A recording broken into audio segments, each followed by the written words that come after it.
आजकल हस्बैंड की क्या इज्जत हो रहा है, लेकिन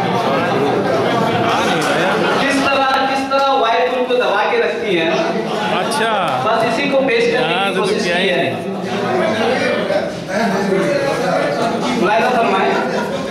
हिंदी की क्लास थी, मैडम बहुत उदास थी। अच्छा, हिंदी की क्लास थी, मैडम बहुत उदास थी। पति से लड़कर आई, अब काहे की पढ़ाई। अरे वाह। हिंदी की क्लास थी, मैडम बहुत उदास थी। पति से लड़कर आई, अब काहे की पढ़ाई। बच्चों ने कहा पढ़ाओ मैडम पढ़ाओ, मैडम ने कहा दिमाग मत खाओ। बच्चों ने कहा पढ़ाओ मैडम पढ़ाओ, मैडम ने कहा दिमाग मत खाओ। कल गाय पे निबंध दिया था ना, आज पति पे लिख के लाओ। अच्छा, कल गाय पे निबंध दिया था, आज पति पे लिख के लाओ। बच्चों ने लिखा पति एक पालतू प्राणी है, जिसे हम मनुष्य भी कह सकते हैं।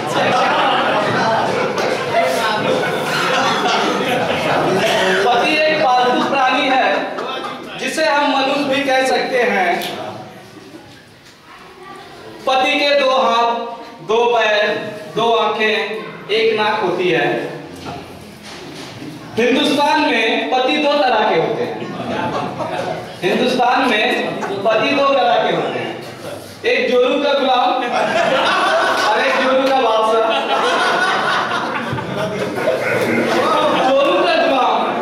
जोरू का गुलाम निहायत ही बेकार प्राणी है। जोरू का गुलाम निहायत ही बेकार प्राणी है। जोरू का बादशाह ये प्रजाति आहिस्ता आहिस्ता खत्म हो रही है। इसलिए हम लोगों को मिलकर पत्नियों के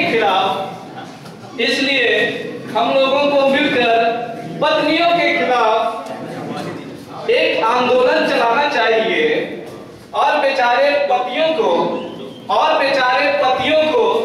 पत्नियों से बचाना चाहिए। एक और छोटी सी नज़म है, वो आजकल के बेरोजगार लोगों के ऊपर है कि पढ़ लिख लेने के बाद भी काम नहीं मिलता। लोग काम की तलाश में इधर उधर भटकते हैं, विदेश जाना पड़ता है। तो इन सबों को मैंने एक छोटी सी मज़ाहिया में पेश किया है, उम्मीद है आप लोगों को पसंद आएगी। जिस दिन मैंने बीए पास किया उस दिन ही अपना सर्वनाश किया। अच्छा, जिस दिन मैंने बीए पास किया उस दिन ही अपना सर्वनाश किया। रिजल्ट होते ही बाप ने कहा कुछ कमाओ। रिजल्ट होते ही बाप ने कहा कुछ कमाओ, माँ ने कहा तीरथ करवाओ, पत्नी ने कहा गहने दिलवाओ और भाई ने कहा घर से बाहर जाओ।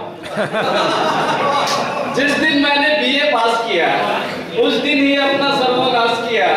रिजल्ट होते ही बाप ने कहा कुछ कमाओ, माँ ने कहा तीरथ करवाओ, पत्नी ने कहा गहने दिलवाओ और भाई ने कहा घर से बाहर जाओ।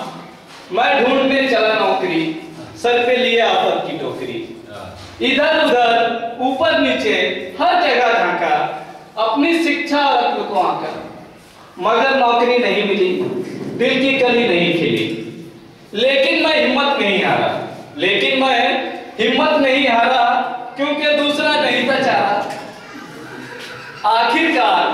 आखिरकार चिड़ियाघर के एक मैनेजर ने तरस खाकर टेम्पररी नौकरी का कर दिया ऑफर। बुलाकर कान में मेरे कहा भालू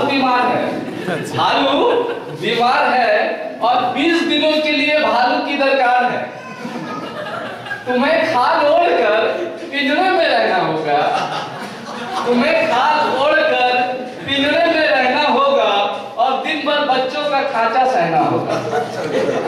400 मिलेगा, बोलो मंजूर है? मैंने कहा माए बाप आपकी दया है, सब कुछ मंजूर है। एक रात मेरे पिंजरे में आ गया शेर, मेरे चारों तरफ हो गया अंधेर। मैं डर के मारे थर-थर कांपने लगा, मैं भागने आगे की सोचने लगा। इतने में शेर मेरे करीब आया, मेरी पीठ को थपथपाया, मेरी कान में कुछ फुसाया और बोला, बगल में मेरा पिंजड़ा है यार। और बोला, बगल में मेरा पिंजड़ा है यार, मैं तुम्हारे ही आसपास हूँ और डरो नहीं, मैं अपने पास हूँ। डरो नहीं, मैं अपने पास हूँ।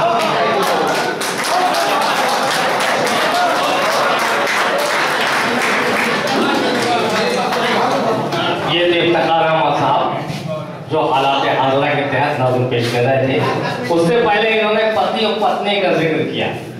दरअसल आदमी की जब शादी होती है तो पहली रात शौहर बोलता है, बीवी सुनती है। अच्छा है। फिर उसके बाद बीवी बोलती है, शौहर सुनता है।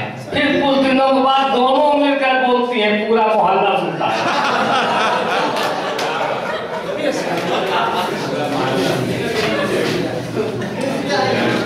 शादी से पहले औरत चंद्रमुखी रहती है, शादी के बाद सूरजमुखी हो जाती है और आखिरी वक्त में ज्वालामुखी हो जाती है। एक शख्स एक